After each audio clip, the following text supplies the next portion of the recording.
countries, but look, you need to pass around the memo around your little football club. That sounds okay? Yeah.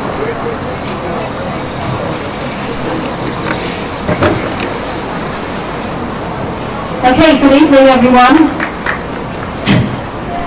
Thank you. We haven't said anything yet, we'll go a round of applause. So, good evening everyone and welcome to Community Camp for Palestine. We are a few days away from 1 year at camp, so that's a constant 24-hour presence since the 1st of September last year, and it's really a great honour to have Franck, Magennis and Farhad Ansari here from Riverway to the Sea. Thank you both for finding time to come to camp in your extremely busy schedules as well. I think what we'll do is start off by just a sort of dialogue with Farhad and Franck, and then quite quickly I think we'll open it up to the floor for Q&A, because I know that many people have come here this evening specifically wanting to speak to them both about their work, and I think also to seek advice in how their expertise can inform or supplement our grassroots activism. Okay, so big welcome to you both. Thank you.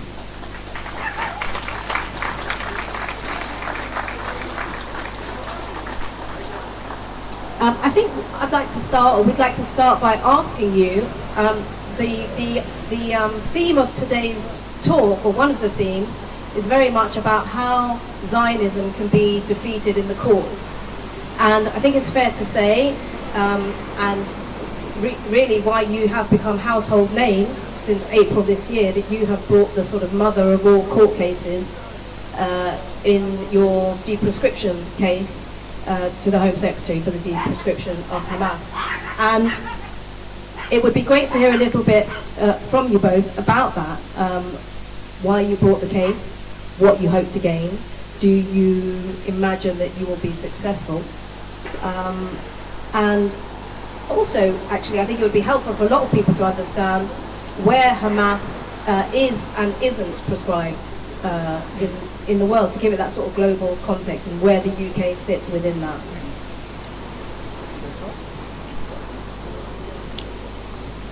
Hi, good evening. Thank you all for having us, giving us your valuable time. We go to various venues, but it's always good to come to people who are actually sacrificing on a daily basis. The fact that, and Aisha said, you guys have been here for 1 year now nearly, that deserves a round of applause for all of you.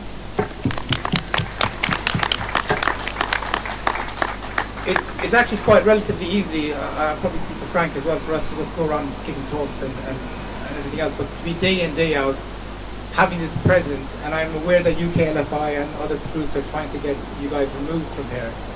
And when I was speaking to Satish about this event and trying to book a date, he said something quite, I don't think he meant it as witty as it was, but he said, we're not going anywhere. He goes, whatever date you want, we're not going anywhere, we're going to be here. And just thinking about those words, we are not going anywhere, it is echoes what the Palestinians sing in their defiance, in their resilience. So there's famous footage of a number of journalists and activists in Gaza in candlelight singing, Sofa Nabka Huna, that we will remain here. We will remain here, that's their defiance, that's their resilience, and no matter how difficult life gets, no matter how difficult the oppression gets, they're not moving. It's their land. They're staying there till the end. And that echoes with what you guys are doing here. That echoes with everybody who's been targeted by the lobby, by the Zionist lobby, by the British state, for having the temerity to stand against this genocide, that we have to have the same attitude. So for Nabkahana, we are staying here. We are resolute, we are resilient, we are steadfast, we will not be going anywhere.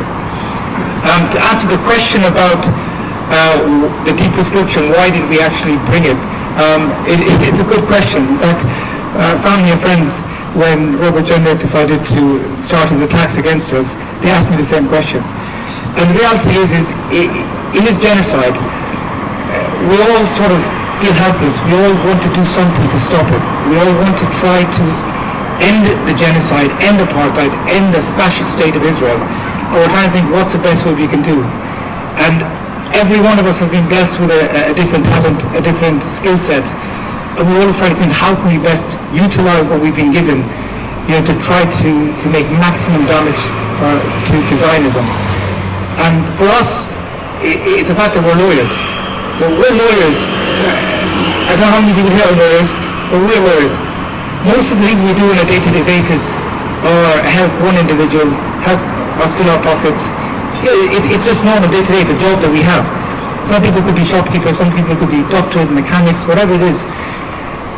In your profession, in your life, in your lifestyle, wherever you are, you have an ability to cause maximum damage to Zionism.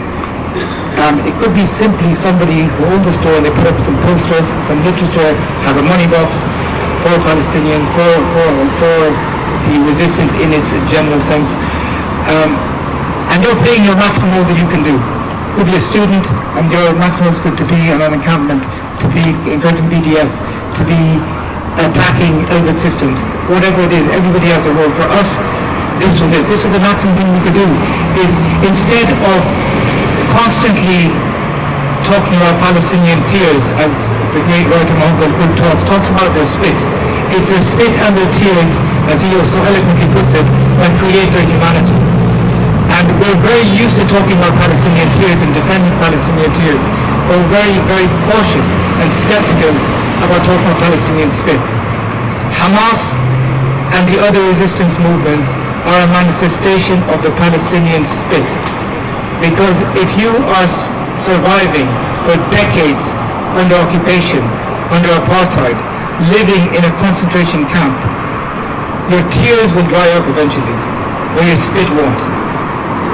And the key prescription application is our efforts to get the world to recognize that other liquid that makes up Palestinian humanity, and to try to bring an end to the genocide. Because for decades we've been talking about ending apartheid, ending genocide, but nobody wants to talk about resistance. Nobody wants to talk about the fact that Palestinians have the right to defend themselves against extermination. That it is absurd and ludicrous, that it is a criminal act to support those people who are defending themselves against extermination. That somehow brings you into the realm of terrorism. That for you to hold up a banner that says, I support Hamas, or I support Palestine Action, that this becomes a terrorism offence. And we can see that the British public have had it with these terrorism offences. They are now openly defying these terrorism laws by holding up these placards saying, I support Palestine Action. And hopefully we're coming to a point where we're not just talking about people holding up placards saying, I support Hamas, or I support Islamic Jihad, or I support Hezbollah, but we're getting to the point where people call for the abolition of the Terrorism Act itself, because this is the root of all of these problems. This is the issue that is being used to control every aspect of support for Palestine today. So if you're asking me in a word why we actually brought the application, it is to liberate Palestinians from Zionism and from oppression.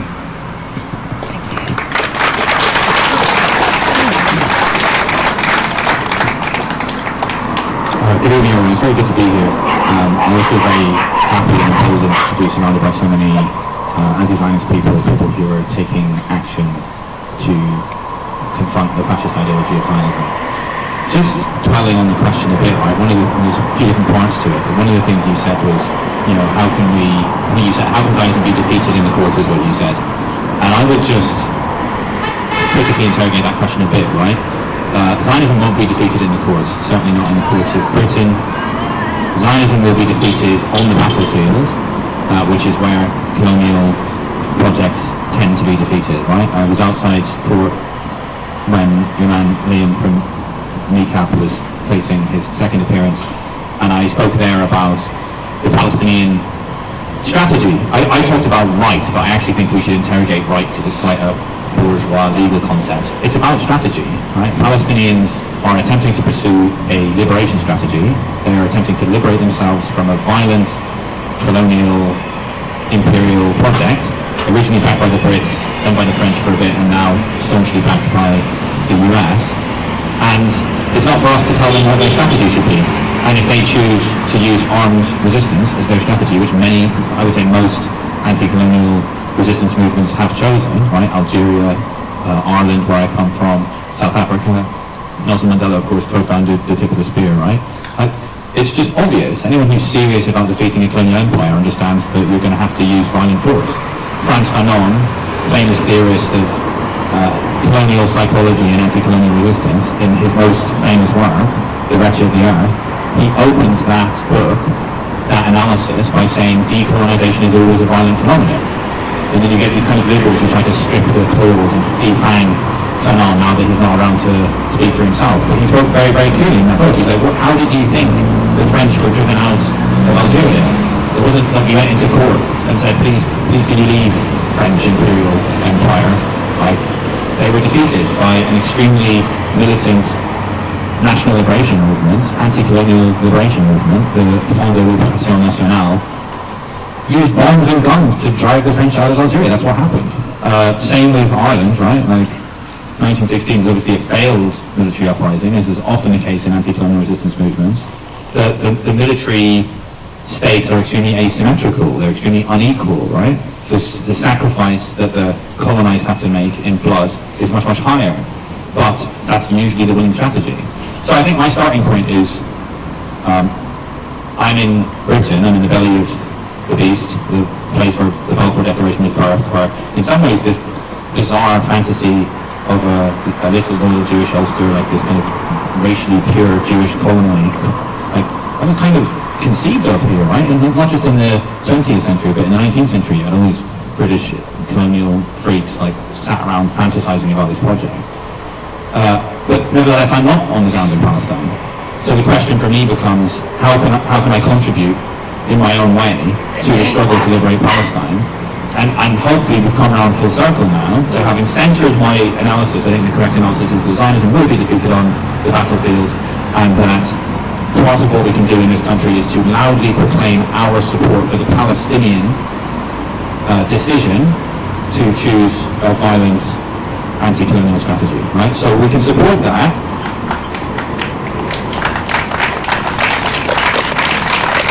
And we should support it, and I do support it, right? If you're being subjected to a genocide and told that you're an animal, and you spend almost 2 years being bombed and murdered en masse, and told by the people, that the fascist people that are doing it, the people like Belas Alsmoshers who tell us that they're fascists, they use all of this extremely fascist language. Yoav Galant, the fugitive of international law, expressly refers to you as an animal, and then they proceed to, with the support of the US and Britain and all the rest of it, NATO, they proceed to just engage in mass murder and explicitly tell you that they're trying to ethnically cleanse you because you're not Jewish. Then, if that were happening to me, I would pick up a gun and I would fight back, and I would rather die than live with that kind of indignity. And many Palestinians have chosen death over indignity, and we should honour that choice. Like, humans have dignity, we need it, we can't live without it. So I keep threatening to come back to what we can do in court. I think the court is a very marginal part of the struggle, and anything we do in court needs to proceed on the basis of a strategy that understands that. But you don't defeat the British support for Zionism in court. And I think that's why direct action groups like Palestine Action and the tactic of direct action is so dangerous to the administrators of the British Empire, right? It's because we're going beyond just going into the courts and saying, please can I do this? You know what's happening there. Palestine Action often find themselves in court.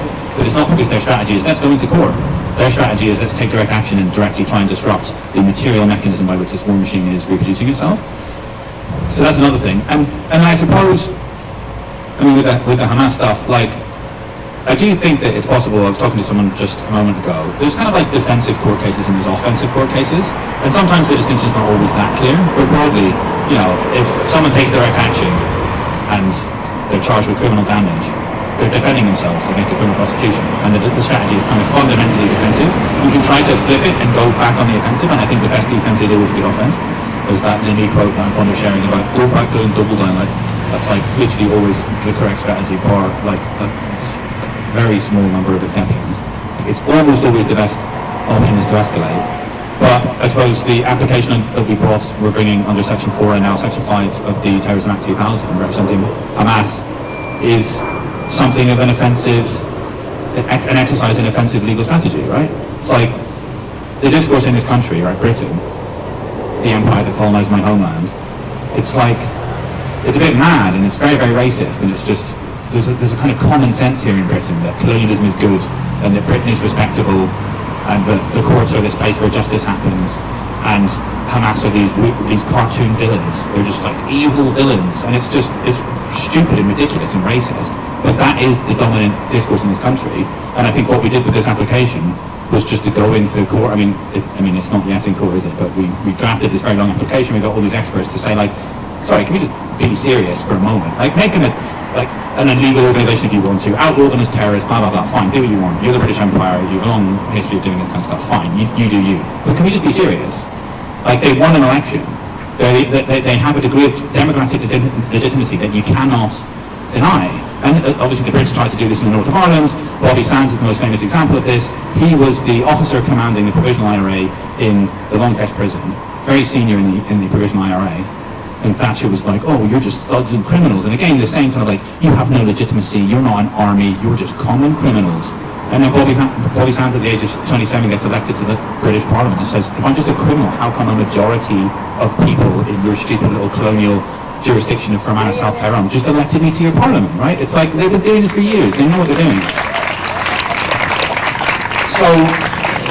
So one of the things we're doing in this case is we're just going into court and saying the quiet part out. Just be like, who cares what you think? You're the British Empire. You literally colonized Palestine. Like, I mean, who cares what you think about terror and violence and racism? Like, is this a sick joke? Like, I just think most people don't go into court and do that. And I had the privilege of helping to draft the grounds of appeal with my colleague at the bar, Dan Gruters. And, you know, he sort of sent me a draft of the, I don't let you peer behind the curtain too much, but suffice it to say, there's a ground 7 in those grounds that basically, again, in my view, we're just saying the quiet part out. So one of the things we're saying is that the Secretary of State, current Yvette Cooper, fettered her discretion, right? It's a term beloved of public lawyers, right? She has a discretion to allow or refuse our application. We're saying that she didn't properly actually address her mind to the decision she had to make, because she subordinated it, we say, to a prior, long-standing and inflexible British government policy of support for the fascist ideology of Zionism.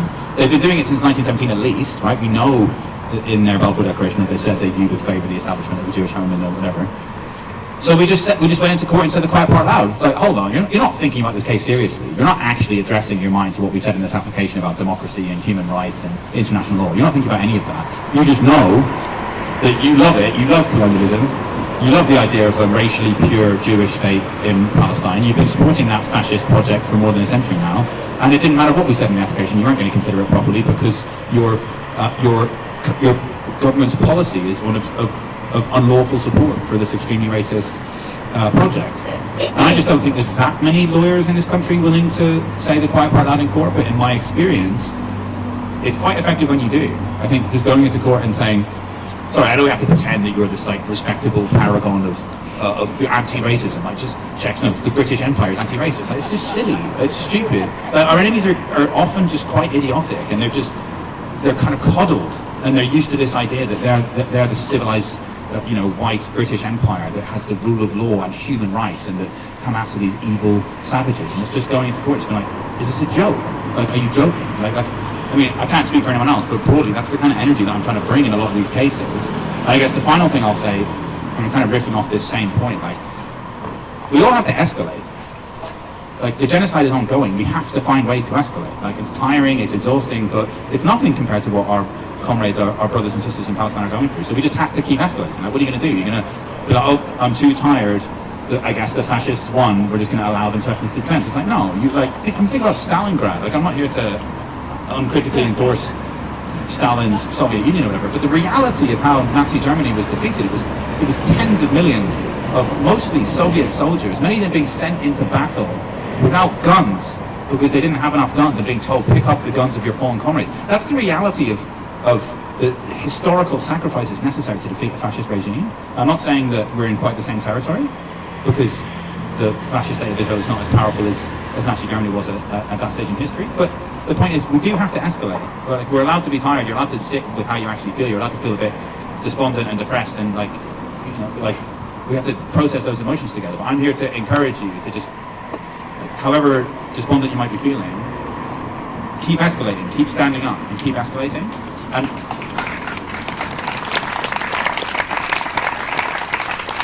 find ways to do that collectively. and you'll feel less tired. Not how do I escalate, how do we escalate, and obviously you are doing that, like going to your trade unions, going to your faith groups, going to your mosques, your churches, your synagogues, like going to any kind of organizations that you're organically connected to and thinking how do we escalate, right? And in my role as a qualified lawyer, and again, I'm very skeptical of putting lawyer figures on a pedestal. Like, I think we should put the resistance on a pedestal, or well, I think we should avoid putting people on pedestals generally, but like broadly, our strategy, like I said, should revolve around defeating Zionism on the battlefield, which is where I think it is already being defeated. October 7th was a military defeat it was a tactical defeat for our opponents, and all those Iranian missile strikes were a military problem for our enemies. It's not just a military problem, it's also an image problem, right? Israel likes to project this image of being this kind of invincible, nuclear-armed, US-backed power that cannot be confronted in a war. And Iran confronted them in a war. For 12 days, Iran went toe-to-toe with Israel, and we all saw ballistic missiles slamming into Israeli cities. And it did damage to Israel's image as this invincible behemoth. It's like, you're not invincible. Don't run to your little bunkers, you colonizers, right? And that's what everyone saw. So, the final thing I'll say is that I don't get too technical, but there's this European Convention on Human Rights that you'll have heard of, incorporated into domestic law in this jurisdiction by the Human Rights Act 1998, piece of Tony Blair's flagship legislation. So I'm really not here to uncritically endorse the Human Rights Act. It's not a radical piece of legislation by any stretch of the imagination, but we don't make history in circumstances of our choosing, and we have to go into these, I would say, enemy terrain. The courts are kind of like enemy terrain. We have to go into enemy terrain, and that is a site of struggle. And in my opinion, we should just be going into court and saying obvious stuff about Zionism, like it's racist, it's fascist, it's colonial, it's the official ideology of an apartheid regime, it's genocidal, and specifically it contravenes Article 17 of the European Convention, which is sometimes called the abuse clause. Article 17 basically says, don't use the rights in the convention to destroy the rights of others. Zionism obviously contravenes that. Zionism's an apartheid ideology. Like, it's an affront to democracy. And I don't think it's that difficult to just go into court and just be like, what? You can't be a Zionist. That's insanely racist. That's akin to fascism. Like, we should just go into court and say that. It's not that hard.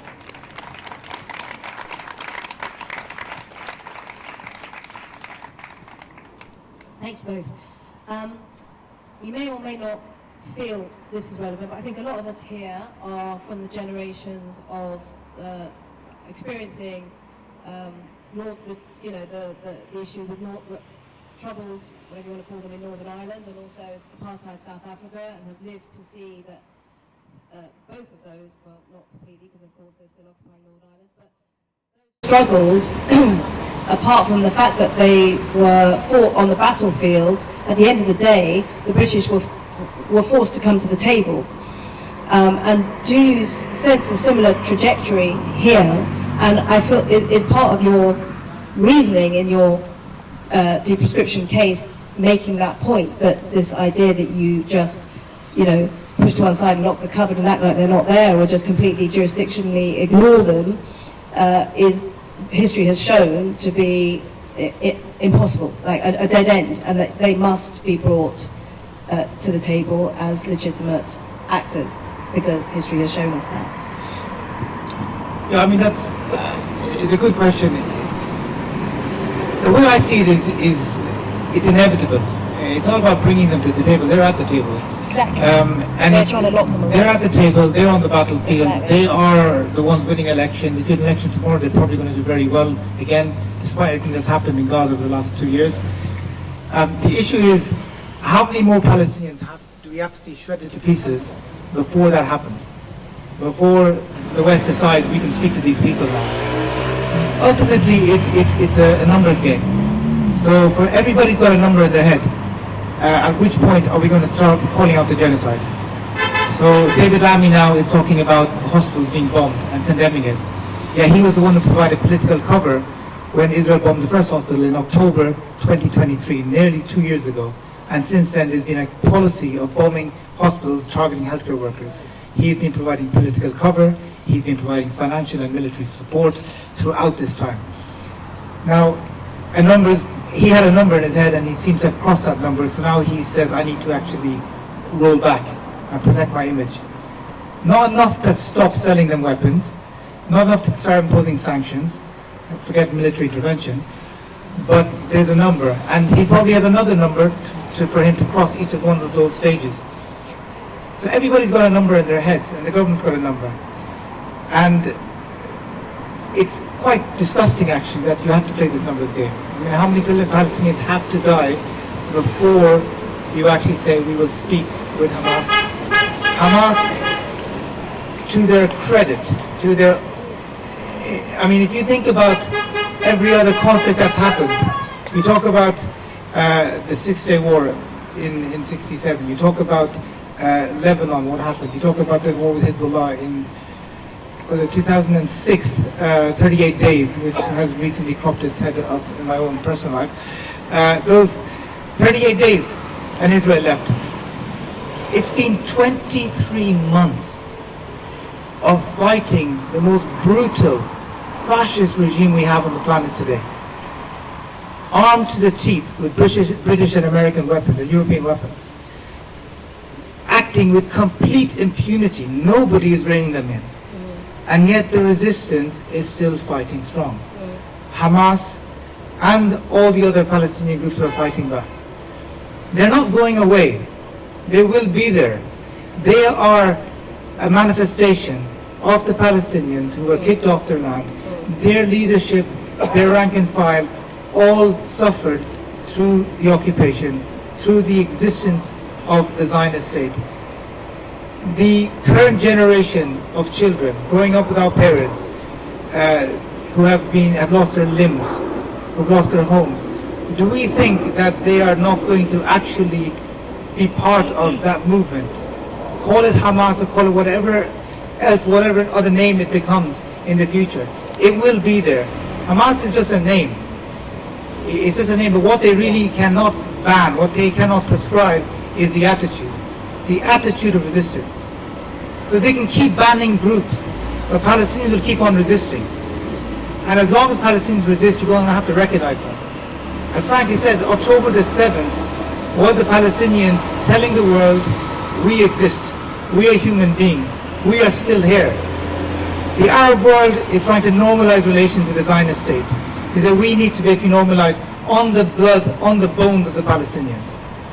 And the Palestinians are saying, no, we exist, we're still here. And the Palestinian cause for freedom has never been stronger. Never. If you think back to October the 6th, 2023, what was happening around the world? Who knew about Palestine? Who knew about Zionism? Who was willing to call themselves an anti-Zionist? And yet today, anti-Zionism has taken such a jump that everybody is proud to call themselves anti-Zionist. We have to create the space where Zionism becomes such a dirty word, the dirty word that it deserves, that people will actually be ashamed to call themselves Zionists. And we go into, forget courts. Right now you have people saying, oh, I'm a Zionist, my wife's a Zionist, our kids are Zionists. We need to create that environment where people actually say, to say that would be equivalent of today saying I'm a fascist. People like Smotrich would probably say it, but the people on the street who believe in fascism will be afraid to say it. And we need to make Britain a space where it's uncomfortable. It's very uncomfortable for you to have the Israeli flag on your Twitter bio. To fly that Israeli flag and say, I believe in this, I stand with Israel. That's where we have to create that environment. Today, you talked about South Africa. There was a time when people would say, yes, we support apartheid. What's wrong? They would say the most insanely racist things about black people and get away with it because the environment allowed it. But today, nobody. Those people may still hold those racist views, and no doubt they do. But they won't openly say it. They won't act upon it because the world has moved on. And now I see a shift. There's a definitive shift has happened in the last 2 years. And we need to move that momentum. We have to keep it going. As Franck said, you get tired. The Palestinians are more tired. For every time you feel I cannot move on, the Palestinians move on. And their level of resistance is incredible. And again, I mean this in a general sense. You even look at, I saw this video, I'm sure all of you saw it, of how this music teacher took the appalling sound of the killer drone that hovered around, reminding you of death and destruction lies at every second. You could be blown up, you could be destroyed, you could be targeted, you could be shredded to pieces. That drone, that in every video you see from Gaza, you hear it just in the background. How terrifying must that drone sound be? Well, what did this amazing, beautiful man do? He created music out of it. He created a song that his class was singing, and he neutralized the terror. He neutralized the fear. That this thing that you send towards us, that warns us that we are animals, that tells us that you will be destroyed at our beck and call. No, you've neutralized it. It's a piece of art now. It's a piece of music. And time again, the Palestinians, that young girl Renad, with the limited supplies of food she has, she's created videos showing how she can make beautiful, delicious Palestinian food out of nothing. And she makes these videos that are going viral. She's surviving. She's resisting. She's showing the beauty of Palestine. These are the most beautiful people on the planet. They are incredible. They are amazing people, and every time the Zionist state and its allies try to erase them from the face of the earth, they show why they need to be here, because they are teaching us how to live. Through their death, through their destruction, they are teaching us how to be human beings. The more they dehumanize them, their humanity just emerges from the darkness. So yes, I think a time will come. I think definitely we're on the right trajectory. The Palestinians will always be there. They're not going anywhere. They will try their best to erase them from the face of the earth. They're not going to be there. They will remain, as I said, so phenomenal. They will always be there.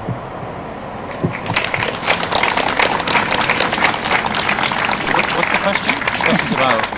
Well, it was more about any historical comparisons in terms of that trajectory with Northern Ireland and South Africa, and were you making that point to an extent that it's ridiculous to think that they're not part of the dialogue? Yeah, so I think that Zionism is in a crisis. I think that's obvious. And what I've been suggesting, along with others and along with Hamas, is that the crisis might well be a terminal crisis, right? Zionism might be bleeding to death, to put it that way. Or maybe you could say it was fatally wounded on October 7th and it's going to bleed to death from the wound that was inflicted on it, right? But the risk with that framing, right, asserting this is the terminal crisis of Zionism, is one of complacency. Like, oh, it's fine, it's bleeding to death, so we can just let it bleed out and we don't have to do anything. And I'm reminded of the, communist, one of the best communist theorists of the 20th century, Antonio Gramsci, right? He did a lot of his best work from prison. And that's because the Italian left was criticised for being too complacent. Like they thought that a socialist revolution was some kind of inevitable consequence of the contradictions within capitalism. And they were complacent. And that meant that Mussolini and the fascists were able to act first, and they locked up and killed all of their opponents. And that's why Gramsci did so much of his best work from a prison cell, right? So we can't be complacent. Like, oh, don't worry, it's fine, Zionism's bleeding to death. Like, no, like, I might be wrong that it's a terminal crisis. This might be the emergence of contemporary 21st century fascism. It might be that the apartheid state of Israel is allowed to commit a genocide and get away with it. It might be that ethno-states that try to regulate their own racial purity by attacking people who are construed as a racial threat to the project of racial supremacy are allowed to become the norm. And you see this as a sort of an attempt to do it with Ukraine-Russia. I think it's a more incoherent attempt, but there's this attempt to create this kind of hermetic distinction between Ukrainians and Russians. And you certainly see it in India with Hindutva, right? This attempt to racialize the Indian state and turn it into a Hindu state, and to conceptualize yet again Muslims as this kind of racial threat to the purity of the Hindutva, pure Hindu fascist state, right? You have Trump in America with this kind of what I heard described as the beer bong putsch, right? The attempt on January 6th to, like this kind of proto-fascist attempt to dog whistle to a crowd to attack the institutions of a decaying liberal capitalist order. So, I'm here, I agree with Nasrallah, and I agree with Andreas Malm, who quoted Nasrallah, which is where I got the idea from. That there is an interesting tension between, or there's an interesting relationship between the Zionist entity and the US. There's a dialectical relationship, if you will. A movement in one can provoke a movement in the other, and they're in tension. But ultimately, the determiner, the primary determinant of the genocide that we're witnessing is the US, in my opinion. I'm against the lobby theory, so to speak, right? I don't think it's right that Israel controls the US. I think that there is a lobby that does exist, and it does have a degree of influence, like Israel tries to exert influence over Western governments and other governments through a very well coordinated lobby. But I think that it's much easier to imagine the collapse, total destruction of Israel than it is to imagine the total destruction of the US, right? The US is the most powerful empire in human history, and I'm firmly of the view that, like I said, though the relationship is complex, that Israel would collapse if its backers in the West, and in the US in particular, and its little lapdog, the British Empire, like if they withdrew the support, then Zionism, the Zionist entity, would collapse and the project would be over. That's my view. So strategically that is quite important, because it means that here in Britain we have an important function to play in trying to kind of like interrogate British support for the Zionist entity, for the project of ethnic cleansing, and trying to prevent it. But I also think that the crisis of Zionism is a crisis of US global imperial hegemony, right? And you see it not just in Palestine, you see it in Ukraine, right? This, like, what's the received wisdom is that Trump is happy, or the Americans are happy to fight Russia to the last Ukrainian, right? Just sending horrific numbers of people into a meat grinder to have this horrific proxy war between Russia and NATO. And more than anything else, you see it in Taiwan. It seems to me like China is playing quite a patient, long game, waiting to assert its position as the new global hegemon. And that moment we will know, I suspect. I mean, who can say what the future holds? But we will know that China is the new global hegemon if and when it retakes Taiwan, and the US is revealed to be insufficiently powerful to stop them. It will be like the British 1956 Suez moment, right? The British Empire collaborates with the French Empire and the Zionist entity to try and steal the Sinai Desert up to the Suez Canal from Egypt. And then the US, interestingly, intervenes and says, no, you can't do that. And that's widely treated as the moment when everyone knew that the British Empire was no longer the top dog, yeah? So I think it's only a matter of time, in my view. We'll see, like, God knows what will happen, but it's only a matter of time before China, like, imposes a kind of 1956 Suez-style moment on the US. So that's my rough and ready kind of strategic analysis. Like, we mustn't lose sight of the fact that this is the US genocide. The US did this genocide to Palestinians. They gave them the bombs, they gave them the political clout and cover to do it. And we sort of saw this moment when Trump was re-elected. He sort of like yanked the chain in a way, like Biden had just let the mad dog of Israel off the chain completely. And then Trump kind of yanked it, and there was a ceasefire. And now he's been persuaded to let it go loose again. But I think it was Huckabee who gave it, we're always forever telling on ourselves, right? And everything we say is a negative suggestion, whatever. I think Huckabee told on himself whenever he said, he was quoted saying, if we the US government, pull the plug on Israel, God will pull the plug on us. That's the discourse now. Should we pull the plug on Israel, right? They know, they're like, look, we can pull the plug on this if we want to. We're the ones who have the power to end this. But I don't think we should, because something, God will abandon us or whatever, right? So I think that is becoming the discourse, is that everyone can see now, and you particularly saw that with Iran, right? With the war in Iran, everyone was saying, I think we were all following the news quite closely, and there was this idea like, look, Iran has 90 million people, and it has a lot of ballistic missiles because it spent decades preparing for this moment. And the neocons in the US openly said, yeah, we're going to go around doing regime change in the Middle East, starting with Afghanistan, then Iraq, and they've checked off all of the boxes. They've got Syria now. We can insert a complex critique of what happened in Syria, but broadly, Iran is the final boss. Iran is the most powerful regional hegemon, and everyone saw Netanyahu's fascist government start an aggressive war with Iran, and Iran just went, all right, fine, we're going to give you both barrels, and they just sent extremely sophisticated ballistic missiles that were hitting the ground in Tel Aviv, Haifa, whatever, and if that war went on much longer, Israel was going to lose. Absent nuclear weapons, which is an interesting complicating factor, like if Israel went fully insane, like, oh, let's just nuke Iran. Absent that, they were going to lose. In a war of attrition, Israel was going to lose. And everyone saw it. They needed the US to come in and intervene to bomb Iran, otherwise they would have lost.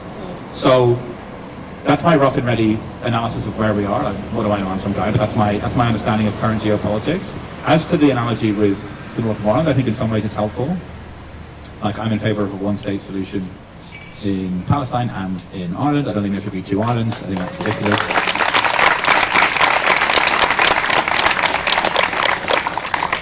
And it's interesting, I mean, I think in some ways Hamas's strategy, their stated strategy, is quite similar to that of the Provisional IRA and Sinn Féin, right?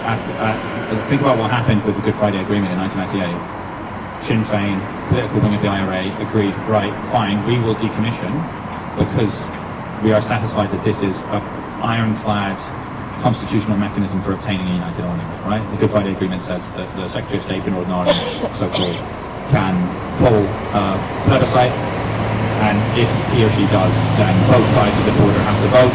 The Irish Free State and the occupied North both have a referendum on Irish unity, and if both sides vote for it, then a bit like Brexit, it sort of has to be implemented. So that's what kind of brought the violence in the north of Ireland to an end. But really, I think we have to have a deeper analysis, and we should be highly critical of the Good Friday Agreement, right?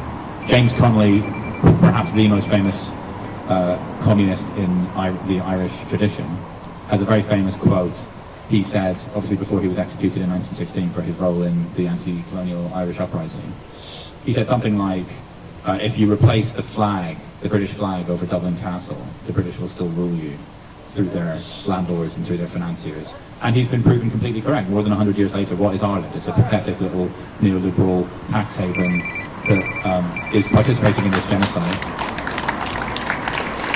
It's allowing its Shannon Airport to be used by the US. It has some vaguely helpful stuff, intervening in the South Africa ICJ judgment and all the rest of it, ICJ case. But it's EU state, it's ally of NATO, and it's extremely enmeshed in everything that is wrong with the current world. So Connolly was right, and I think the same thing applies with Palestine. It cannot just be about replacing a flag. It has to be about thinking about a different way of living, like a way, we need a kind of a revolution in our way of living.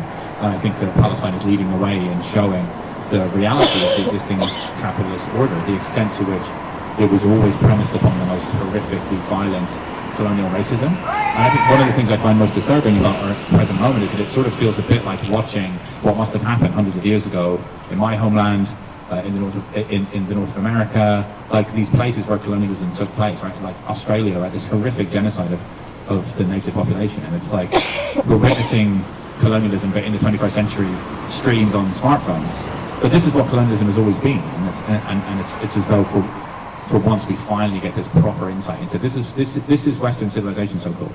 It's endless racist violence against other portions of the human family, because imperial capitalism requires a racialized other to actually construct, to produce the working class. It's an extremely violent phenomenon, right? Not to get too Marxist about it, but like workers are, like, you have to, the working class emerges historically through these extremely violent phenomena, right? And it's colonial from the start. I think capitalism emerges in Britain, which is the first colonial empire, right? Like, it's literally integral. A lot of Marxists would say it's integral to the emergence of contemporary capitalist class relations, right?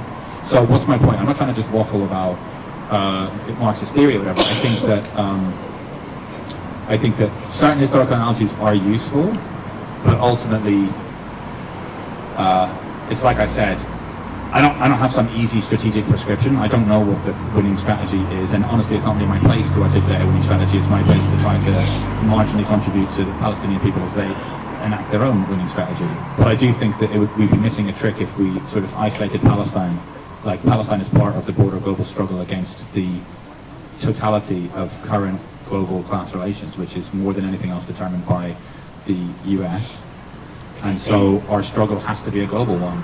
And in terms of escalation, like, I really think if you take nothing else from my contribution to this space that we've created, if you take nothing else from what I'm saying, I think we need to escalate.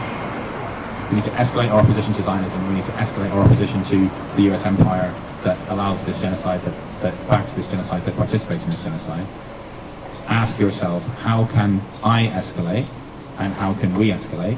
And I think two things in particular. There's this stuff about law. I think we should sue people. We should just get in the habit of suing people. I think that's not a bad strategy. Like sue them for anything. And you don't always have to win. Like, you should think about the merits, and you shouldn't bring vexatious claims, but you can, if you're unsure about a claim, you should probably sue them. Like, if your manager at work says, oh, you need to take off that badge, and you're at a workplace where people wear poppies and they wear Ukraine flags, whatever, you can just say, no, I'm not taking off the badge. And if they try and escalate and cause disciplinary consequences for you, then you just accuse them of racism and say what you're doing is literally part of the logic of the genocide. You are trying to erase references to the people of Palestine. You are part of the British, certainly British society, and if you work for a public employer, you can say, you are part of the British state that is participating in this genocide. I will see you in court. You back down now, or I will make you pay through the nose. Like, we should just bring this energy, just like sue people. The second thing is that we're witnessing a political revolution. I don't overstate that. Marxists have a very specific definition of revolution, and we can debate exactly what we mean by that term. There's a kind of social revolution, which is the broader revolution that I think should completely transform the existing state of things. But we're certainly witnessing a political rupture, arguably a political revolution, right? A kind of limited political revolution. And you see that with Zoran Mamdani winning the nomination for the New York mayoralty, right? That's like a massive development. Very Jewish city, and it's an important part of our strategy. Like Zionism is losing its grip. Like I was in New York relatively recently, like more and more just young Jewish people there are disgusted by the idea of identifying with Zionism. They view it as racist and fascist. And so this very, very Jewish city has all of these anti-Zionist Jews out campaigning for an anti-Zionist Muslim mayor. It looks like he's going to win. But it's kind of like Trump from the left. It's like he's this anti-establishment candidate who's like, I don't know if you noticed, everyone is beside themselves with rage that our government has seen fit to participate in a genocide for 2 years, and there's going to be consequences. So we need to make them pay politically, and then you see it manifesting in Britain. But it's going to be hell to pay. We should our strategic aim should be to totally destroy the Labour Party. We need to eviscerate that institution so that they don't exist. And it looks like we're going to. Like Zara Sultana has left, Jeremy Corbyn was kicked out, and you know he could do with being a bit more pugilistic, but whatever, we need to encourage him to be like a bit more principled and sharper. He's a bit too nice for his own good. I saw he did an interview recently with Middle East Eye where he was like still kind of on the fence about IHRA and giving this very equivocal answer, when what he should be saying is it was a mistake for the Labour Party to pass the IHRA definition. I was against it at the time. It is a racist definition. It tries deliberately to stifle anti-Zionist speech. It is racist against Palestinians. We never should have passed it. I'm glad that I'm now in a different political party that will never pass it because we're all anti-Zionists. Like, it's not that difficult. It's not that deep. Everyone's anti-Zionist now. It's good that Zara Sultana's coming out and saying it. She's a sitting MP who's saying the Prime Minister should be in The Hague. Okay, more of that. Good. Political revolution.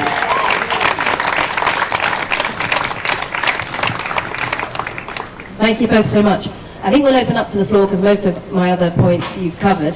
I would just like to say it's a proud moment because I think one thing actually is how, I don't think you can underestimate how emboldening it is to have you both here for the grassroots movement in terms of what you're saying, escalate, the time is now, because we all feel it, but to have that endorsement, and I know, Frank, you have your reservations with that security of the legal endorsement to give us that boldness to know that we will know that we're on the right side of history, but that also we're on the right side of law. I'd also like to say very proudly that when we first thought about setting up camp, we thought about the Israeli embassy or here, and we did decide here because we accepted that this was the driving force, and our very first banner was USA, this is your genocide. This one along here, which is Stop the Genocide, and part of what we're aiming to do here is challenge and counter that narrative that is so pervasive, obviously driven by our political and media elites. Stop the genocide, and this is their genocide. So great to hear you back that. Okay, and with that, we'll open up to the floor, and I guess Satish, you can. Should we take questions in rounds of 3? Yeah, let's do questions in rounds of 3. That's a good idea. I hope you've got good memories. Oh yeah, maybe you lot hold on to that microphone.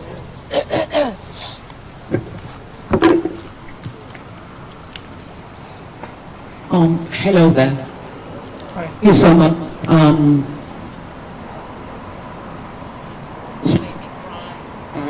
Oh, she's crying. She's Palestinian. yeah. You almost made me cry, particularly you, Farhad, when you were talking about the Palestinians. It's great because what you've talked about just made me revisit a number of concepts that, you know, we did the years one sort of forgets about. And I was wondering whether it was possible for both of you first to give us a kind of definition to terrorism. My understanding is that there isn't one universally agreed, and I wonder how you're using that definition in your case, even though you said you're not relying on the law as such, but actually on the political and moral stance. Then also I'm wondering how useful would it be to remind us of the definitions of nationhood, religion or ideology, and therefore a state. And the reason why I would like you to remind us of that is because they've manufactured all this confusion, haven't they, for over 100 years. They are making us believe that the Jews of the world are a nation. They are not. And that's why they require a state. And that is the foundation of this whole racism, which shouldn't be called racism, because if they're not a nation, then it's not racism, if you see what I mean. It's more of a structural kind of discrimination based on class interests and elite interests. So, I mean, that's my view, but I would love you to elaborate on that. Thank you. Thank you.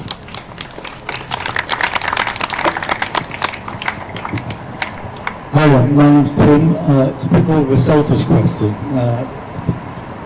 But in November last year, the police kicked in my front door, kicked in my flat door. I wasn't there. They took all my electronic equipment. When I did turn up, they handcuffed me, took me down to Kent. Day in Kent being interrogated, then released on bail. Eventually, after about 4 months on bail, there was no further action. Because they had absolutely no evidence whatsoever. Sue the bastards. I am. I'm suing them. That's not my question. I am going to sue them.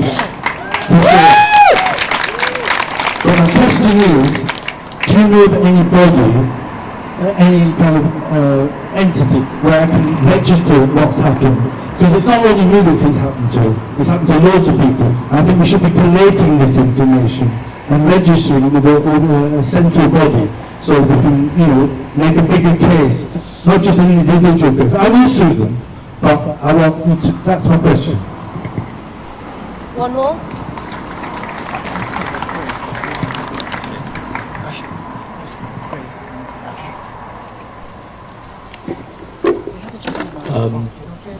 The judiciary and the executive, I think a lot of us probably see them as being basically one and the same, and I wonder if we should think of that way, or if we should have a bit more faith in the judiciary. Very good. Thank you. My fellow panelists have just gone to pray, but they'll be back in a moment. So, taking those questions in order then. The first question had 2 parts, right? You're talking about definitions. Firstly, definitions of terrorism, and then also definitions of nation, religion, ideology, and their relationship to the state. And then specifically talking about, what are we to do about the suggestion that when we criticize Israel, we're being anti-Semitic, that kind of thing. So I think this is quite, in some ways it's quite simple, in other ways it's quite complicated. And I do think definitions are important. So on the first stuff about terrorism, I did a podcast with my friend Amr Kazmi recently, Attrition, very interesting space that he's created. And I talked about this in some detail. But concisely, the term terrorism as a matter of politics, I think has some use, instinctively really talking about deliberately using violence against civilians, deliberately targeting civilians in order to induce kind of like panic and terror in a civilian population. Like, that's an intuitive concept that has some use. But when it comes to its legal definition, I think that the Terrorism Act 2000 should be abolished, and the definition of terrorism in Section 1 of the Terrorism Act is insanely broad and goes well beyond what I've just described, right? So, and that's why it's being used, why it can be used to attack Palestine Action, even though they don't target civilians at all. They are a non-violent direct action group that targets property, but their British Empire's definition of terrorism is so capacious, so insanely broad, that they've stretched that definition until it means almost nothing. And really what it means, decoding it, is this is the bad violence of the people that we don't like, and we use it to suppress and to increase the consequences of anyone who tries to resist our fascist, imperial, Zionist violence. Yeah. So the short answer is we should abolish the Terrorism Act 2000, and the definition contained therein is a load of nonsense. As to nation and state and religion and all the rest of it, I actually think this is super interesting, and I think we're witnessing the emergence of contemporary 21st century fascism, and it's obsessed with re-racializing the state in a very explicit way, like Nazi Germany did, right? Nazi Germany had this obsession with trying to remove racial purities and trying to violently administer a racial hierarchy. So we're witnessing the re-emergence of that politics. But I think Zionism is identity politics on steroids.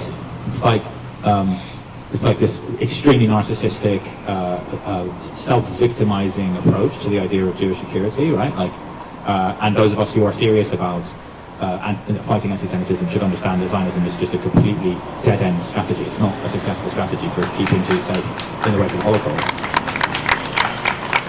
I do think that the co-emergence of the nation and the state, the bourgeois state, right? You have a feudal state that functions in a certain way, and then more than anything else, partly with the English Civil War, but partly with the French Revolution, you have the co-emergence of the nation with the state, right? And you have these French people conceived of as such for the first time, right? Before that you were a serf who owed allegiance to the king, and then the French revolutionaries execute Louis XVI, and they replace this feudal system with a system of secular nationalism, which is, I think, effectively a kind of state religion. If you ever met a French person, you'll know what I'm talking about, right? So, and the Marseillaise, which is still the national anthem, is a marching song. Marchons, marchons, we march, and it's this kind of nationalist fighting song.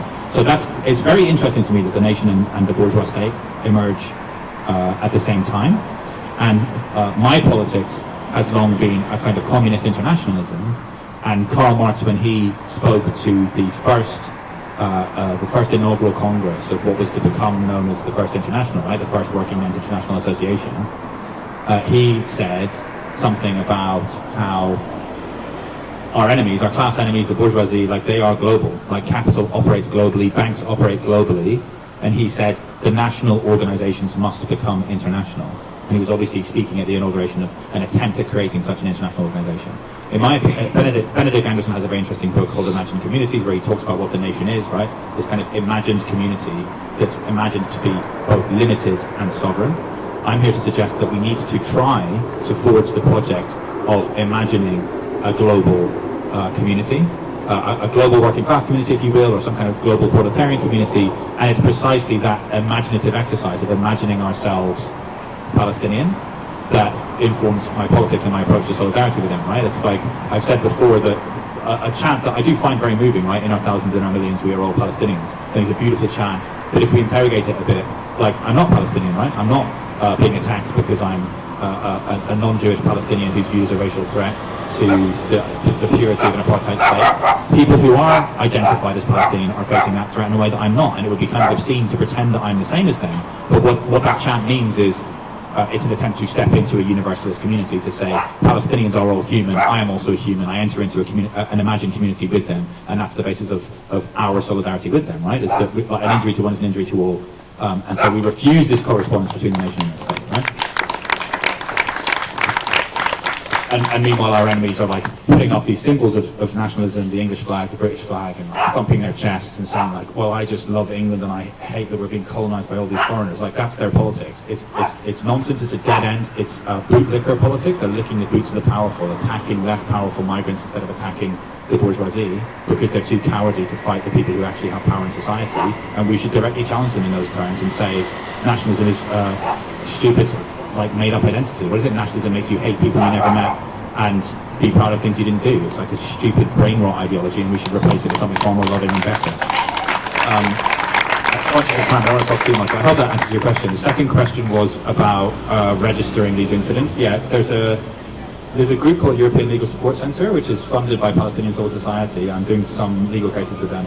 They have a form on their website where you can log incidents, and part of their function is precisely trying to map the sheer scale of the crisis that we're experiencing, and mapping the sheer number of instances of censorship and people being fired, and like you, people being met with the violent enforcement arm of the British Empire. So I would encourage you to find that form on their website, European Legal Support Centre. Interesting name, slightly euphemistic, but yeah, they exist to provide solidarity with people like you who've got into some kind of trouble because of Palestine solidarity work.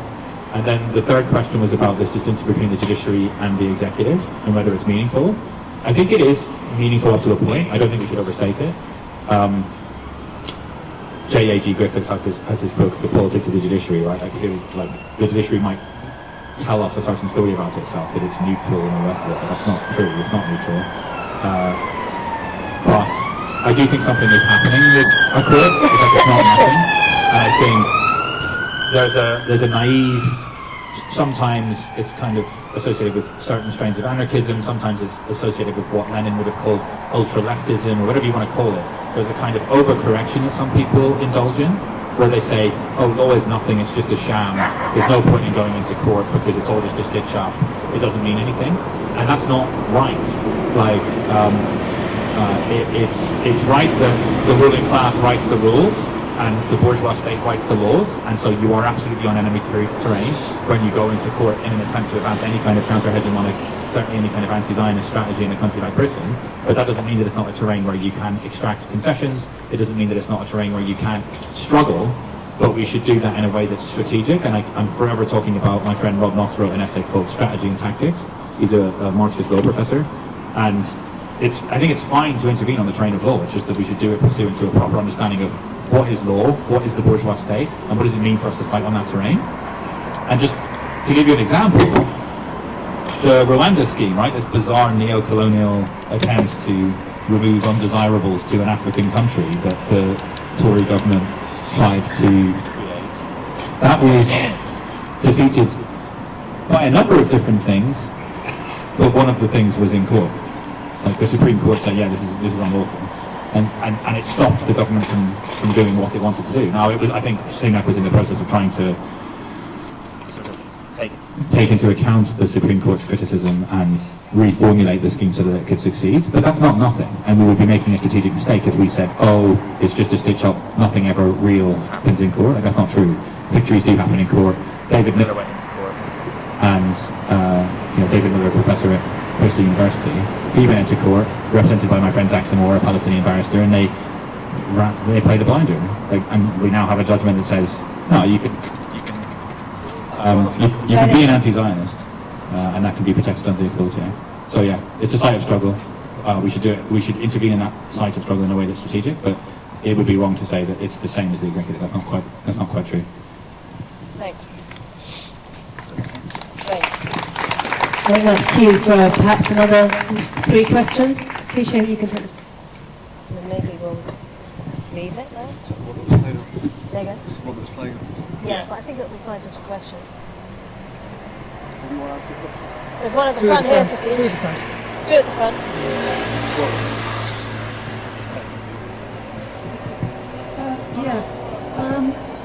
I'm just going to liken it to the Northern Ireland problem, which went on for 30 years, and at the end of the day, the Good Friday Agreement was after the IRA blew up the City of London, and so that's the deep state, and armed struggle has never won without this what you call in different countries there has to be some sort of violence, and we've not seen any violence. And I feel like this is what they want, and this is what we're going to continue with. And I don't think that much is going to happen for a long, long, long time.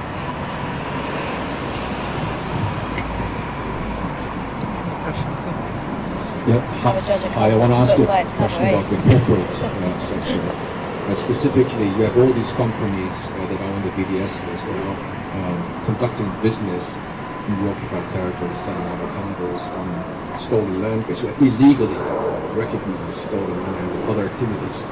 Is it hard to get these companies taken to court, or how is it possible they have been able to do this for so many decades?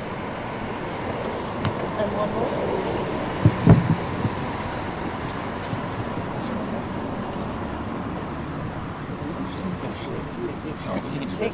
Hi, my name's Farhad. So my question is, what's your view on whether we should seek to set up an organisation which is similar, albeit not as grotesque, as UK Great Israel? So that is to say, a group of lawyers, with different skill sets who can devote time, probably pro bono, to taking on various legal initiatives, both defensive and offensive, And if you agree with that, any thoughts on the best way of getting out of the ground? Because it seems to me we've got different legal groups. You've got GLAM, you've got Al-Haq, you've got yourselves doing their own thing. There may be a bit of coordination, but I'm not sure if there's strategic coordination across the different types of legal actions we could be taking. Thanks. Can I just take one more, because I would like to follow up to Franck's answer. Yeah, sorry, just as a follow-up to your response earlier, one of the things with legal processes, I'm sorry if I'm stating the obvious, is that the structures that we are fighting against can always outlast us. They've been there for so long, the people within them can be replaced, and that's one of their main weapons, is that they can outlast us. These things will go on for years. Is there a way, what is the best way for us to deal with it? Because I suspect that that's just an ineluctable part of the structure that we're fighting against, but what, in your experience, is the best way of dealing with that? You've got a microphone, hopefully that works. Sorry, for the lady here, I think, I don't have a question at the end of it, but I think your comment was along the lines of until there's basically some violence in the deep state, in the belly of the beast, nothing's going to change. Correct? Yeah, okay. So I'll be careful what I say, but if you look at this is what they actually claim, that Hamas, one of the reasons they gave for prescription is that Hamas poses a threat to British national security. And the reality is that Hamas, in all its time it's existed, it's never actually carried out an attack outside of historic Palestine, let alone Britain. It just hasn't operated outside of historic Palestine. It's not its modus operandi, it's made a strategic decision, it's not going to do that. Of course it understands and recognizes that the genocide is starting and the apartheid state could not exist without Britain, without America, but it has chosen not to carry out that strategy at this point in this time. So for everything that the British state argues, it just completely falls in its face. Other groups, Palestinian groups, simply may have operated outside of that time, and there was a time when planes were being hijacked, when there was active violence taking place, and ultimately I understand what you're saying, and I can completely understand the emotion behind it. I'm not going to say whether I agree or disagree with that strategy. It's not for me to decide that, it's up to the Palestinians to decide. What I can say for sure, and unashamedly, is that it's not up to the empire, it's not up to the oppressors, it's not up to anybody else, particularly those oppressing the Palestinians, to dictate to them how they should resist. That's up to the Palestinians to decide for themselves. So people who start criticizing the 7th of October, criticizing the use of human bombs, criticizing whatever means the Palestinians have to resist, it's all up to them. Especially if they're the ones who are creating the circumstances where they feel so desperate that they need to carry out such measures. So it's up to Palestinians themselves to decide what strategies they use. The second question was something, I didn't catch the full question, it's about BDS. Challenging corporates in court about their complicity. Legal cases against it. Yeah, absolutely. I think that's something that has to be happening. I know there's a comrade of ours, Lamis Deek, an attorney, Palestinian-American attorney, based in New York, and she is carrying out such litigation in that jurisdiction, and she's using racketeering laws. So it is, the laws are there. We just have to be clever enough to actually utilize them to target these in a way that boycott is only so effective. So for example, if I'm not going to eat McDonald's or stop drinking Coke, it has an impact. Not a great impact, but it has an impact. But what you're suggesting is certainly the way forward, and we have to actually, as Frank said, that's escalation. So you're going from, you're making a personal decision not to boycott to actually bringing these people, these crooks to court for what they're doing and their complicity in the genocide. So all of this is really important, just to add a little bit to this escalation strategy. On the way here, I actually met some of you guys on the train, and we were talking about Palestine Action. And the fact that we are now at a stage where you have a call for 1,000 people to break the law on the September the 6th, to hold up the placard and say, I support Palestine Action. And to even put it to the extent where you're actually insisting on going to the police station and not being processed in the tent, as happened last time. My understanding is that almost 3,000 people have signed up for this action. It is not going to last 1 hour, but it's going to be indefinite until you get arrested. So the last time, there was actually friends of mine who didn't get arrested in the hour, and then they went back to get arrested because that's why they went there, to get arrested. So this is an escalation, but how about this? We have an amazing film about Palestine Action, How to Kill a War Machine. The last screenings of which were before they got banned. Imagine that was screened in multiple venues up and down the country. Thanks. How many people, how many venues are they going to shut down? How many organizers are they going to arrest? What exactly is a criminal offense in any event? Screening a documentary that was about to be hit the cinemas. We have to interrogate this. They rely on our misunderstanding, they rely on ignorance, they rely on our fear that we may be committing an offense. Or maybe we're not. Maybe there is no offense. So let's push the boundaries a bit more. Have these screenings. Have panel discussions after. Talk about it in the context of this is the organization that they've banned. Why is it being banned? Because the purpose of prescription, the purpose of banning, is to dehumanize, decontextualize, to erase that individual, that organization, that their humanity, the reason they exist, what they do, to paint them, as Frank said, these cartoon characters that are just the bad people. We don't listen to them. We had it in Ireland with people, you're not allowed to hear their voices. We have actors speaking because the voice humanizes who you are. So we're in that ridiculous situation. Okay, this is a movie, this is a documentary about a historic event. This is the group that you banned. How many documentaries are there about Hamas or Al-Qaeda or ISIS on BBC iPlayer? You could see them. Yet we have an amazing documentary of Palestine Action that informs the debate about who these people are, why they do what they do, why they attack Elbit systems, what Elbit systems is. But you're not allowed to listen to this. You're not allowed to hear what they have to say. And it's consistent with what's happening in the courts. When people who have participated in direct action, whether with Palestine Action or any other group, are there to bring their defense to the juries as to why they did what they did, and the judges are saying to them, you can't run these defenses. You can't politicize the court. You can't talk about Israel. You can't talk about what these factories are doing. You're removing the defense because they don't trust human beings. They don't trust the British public. They don't trust the jurors to give out the decision that they want, the verdict that they want, which is guilty. So we need to escalate, we need to be screening this movie, and we need to be thinking about other ways to push the boundaries and shift that over the window a bit more.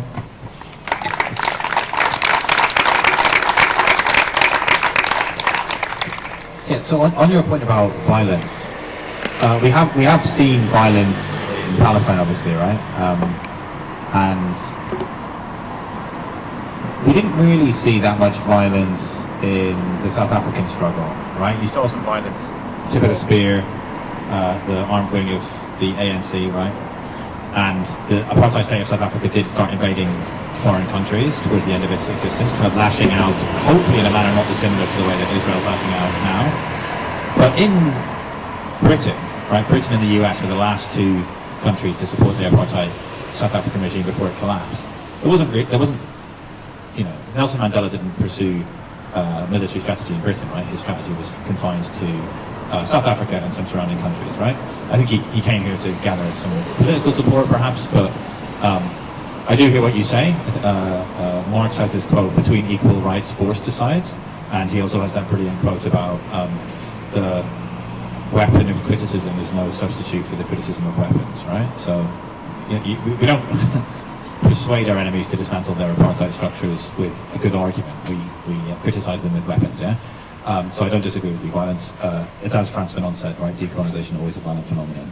So I'm not here to tell the Palestinians how they should factor violent struggle into their struggle, but what's clear from where we're standing is that we should back them 100% in their strategy. We should say they have a right to factor armed force into their liberation strategy, and we support their strategy.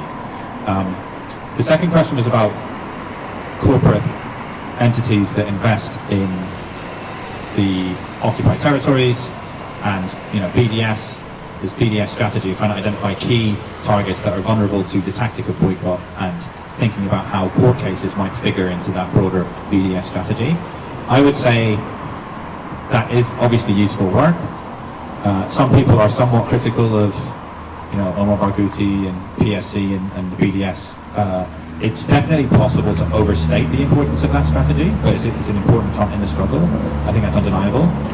And I am slightly wary about reifying, normalizing this idea of a distinction between the occupied Palestinian territory and the so-called 48, because in my opinion, the two-state solution is dead. It was always a fig leaf that the Zionists used to justify continuing to colonize. Like, if anyone still takes the two-state solution seriously, a bridge to Zaire or whatever they say. Like, I just think it's over. We have a one-state reality. It's an apartheid state. We need to be talking about a one-state solution. And so any BDS strategy, I think, needs to factor that in. So I'm like, there's this UN list of companies that operate in the occupied territories, for example. I'm slightly wary of normalizing that. Like, oh, if only Palestinians were allowed to remain in their Bantustan, that would be some kind of a solution. Like, no, we need to abolish Israel. It's a fascist project and it needs to be dismantled. But that doesn't mean that we can't absolutely pursue an effective, sharp BDS strategy. I would encourage you all to think about those of you who are members of trade unions. Trade unions will often have a right to sit at the table when pension policy is being determined. Pension funds are some of the biggest institutional investors in the world, these massive pots of money that they can invest in various funds and shares and all the rest of it. And in particular, I'm involved in a case challenging a local authority instructed by a Palestinian woman who lives in the local borough. So the local government pension scheme, the British amalgamated local government pension scheme, is one of the biggest pension funds in the world, and it currently has investments in a lot of these companies. So I actually think going into court and trying to find a way to challenge that should form part of the winning strategy, but again, I would caution against emphasizing courts as part of the strategy. We will win if we organize politically. A boycott is organizing as consumers rather than as workers, which always gives me a bit of pause for thought. I think we're much more powerful when we organize as workers, but obviously workers are also consumers. So a consumer boycott is an important part of the strategy. I would encourage people to go and talk to their trade unions and go and talk to their pension funds and say, I'm paying into this pension fund. I want to have a say in where its funds are being directed. So organising your workplaces and your trade unions politically to make that demand, and then certainly law could form part of that argument. And I do feel slightly frustrated that more people aren't more willing to make more militant arguments in court. And in my opinion, I'm currently exploring with this Palestinian client of mine an argument to the effect that, in particular, and this is quite a liberal argument, it's an imminent critique of liberal legality, so we should be cautious of it, but broadly I think we should probably be trying to find ways to go into court, just as you suggest, and assert the argument that so-called Israel is an apartheid state. We know that from the ICJ advisory opinion last year that confirmed that Israel is in breach of Article 3 of the Convention on the Elimination of Racial Discrimination, so we know that it's an apartheid state as a matter of liberal jurisprudence. The settled position is that it's apartheid. It follows that the British state has obligations under international law to bring about an end to Israeli apartheid, and in particular, it seems to me that Israeli government bonds is the weakness there, where you could effectively, and it is difficult and requires work, and I'm trying to do the work, it's difficult to persuade a liberal legal judge to basically backseat drive a pension fund. The High Court is going to say, I'm not a fund manager, I'm not going to start micromanaging a pension fund's investments decision. So what you need is you need to identify a bright red line that you say they're crossing, and I think that might be the red line. It's a simple argument. It's step one, it's apartheid. Step two, it follows that the British state has an obligation not to bring about an end to that situation. Step three, by investing in Israeli government bonds, you are in breach of that discrete legal obligation. So I think it should be possible for us to try to construct such an argument in court, but I don't think the judges of this country will be particularly receptive to my creative legal reasoning, but we should sort of force them to take it seriously. The third thing was about setting up organizations and the lack of strategic coordination. Like, it is a problem. Al-Haq, like you say, is a Palestinian-based NGO. There's various other NGOs. Palestinian Center for Human Rights in Gaza has obviously been obliterated, and a lot of those guys are now operating out of The Hague, I think, because they had to flee their homes, right? Raji Sourani was bombed. So, the Palestinian movement can be forgiven for having a slight lack of strategic coordination at this moment. It's facing a particularly dark time. And those of us in Britain, I think there is a lack of coordination, but it's increasing. I think European Legal Support Centre deserve critical praise or critical support for the work that they're trying to do. They operate in multiple jurisdictions, which is a strategic step forward, in my opinion. And they have an in-house solicitor now, which is another good step forward. I think one of the big strategic problems we have is a capacity problem. I feel honestly quite resentful of some of my colleagues in the legal sector. I'm drowning in cases and I go to them and say, hey, can you help? And often they say, oh, computer says no, or whatever. It's like, people need to step up, and it's a genocide. Just take more of these cases, please. Like big firms, I won't start naming firms, but big firms with tens of millions in profits that could quite easily be taking on pro bono or even, no win, no fee type cases. It's a bloodbath out there, I don't need to tell you. So I think there is a slight lack of strategic coordination that we should try to work on.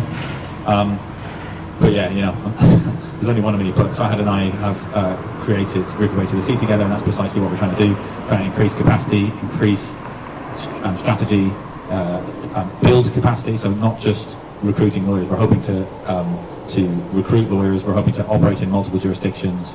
Berlin seems like it's particularly insane, or Germany I should say. There's like 3.5 anti-Zionist lawyers in the entire country. So that's what we're doing with Riverway to the Sea. We're trying to create organizations that are capable of operating in a more strategic way. And then the final question was about, yes, I'm not sure I fully understand your criticism, or your observation, which is an interesting one, like the idea that these organizations can outlast us. I would actually flip that the other way around. Like, again, as a Marxist, I think that capital needs labor, not the other way around. We don't need capital. Capital is exploiting us, and we should have a revolution where we abolish it. And we will outlast it. Like, capital can't survive without the working class, but the working class can't survive without capital. That's my view. That's why I'm a communist. And then I guess, finally, I guess it's probably my last chance to say something, so I think we're going to wrap up now. But like, I just want to reiterate how grateful I am to all of you for creating a space for us to think about what does it mean for us to enter into a deeper political coalition together. I would just encourage you to be bold, to escalate. I know I've said that repeatedly, but it is very, very urgent. We must keep escalating. And at the risk of repeating myself, but riffing off of what Farhad was saying, I really think that we should just, like, even when you feel exhausted, you can still spit in the face of your enemies. Like, just spit in their faces, man. Like, thanks so much. Can I just finish that? Yeah, Frank, you mentioned at some point that the 1960 Rising was a failed rising. I think I kind of disagree with that, if you would allow me. The 16 Rising, and in fact, one of the leaders, I've got a quote from Paul Pierce, is his anglicized name, and he says this to the court-martial. He's one of the leaders, he's the leader of the revolution in 1916, and everyone thinks it's a complete disaster. It's all gone pear-shaped. The people in Dublin are particularly annoyed, they're upset, people are hungry, they can't get to the shops. It looks really, really bad. It's a bit like a lot of people felt on the 7th of October, for example, or the 8th of October.